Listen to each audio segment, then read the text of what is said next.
In this video today we're going to take a look at the heavy metal cycle from Terminator 2 by Kenner, produced in 1991 to coincide with the Terminator 2 movie.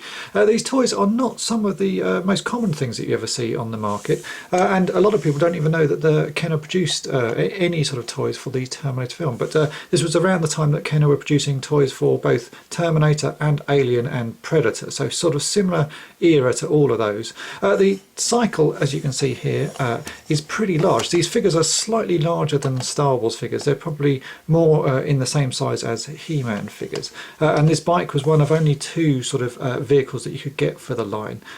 It's pretty good, really, considering the sort of era that it was made in. It's quite chunky. The wheels are quite chunky, so the bike stays up standing on its wheels without any problems, and the figures sit on it quite nicely.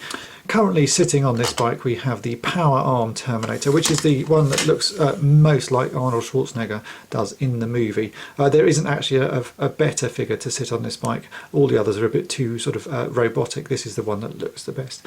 Now the bike itself has a couple of great sort of action features. It just looks like a normal bike that rolls along, as you can see here, but if you turn it round, there's a rather inconspicuous orange button here, and if you press that, the front of the bike flips up. Now this is called shield mode, and it sort of shows that there's also a missile hidden underneath the gas tank of it. So at the moment Arnie is supposed to be shielded, and then if we press this button here, the missile fires away, and then to reset it you just have to slot the missile in the front here. It's not the easiest of toys to actually reset because everything's sort of hidden away in here, so you just have to sort of push the missile in, and then you actually have to lock that missile bit down first, and then you can fold the gas tank back.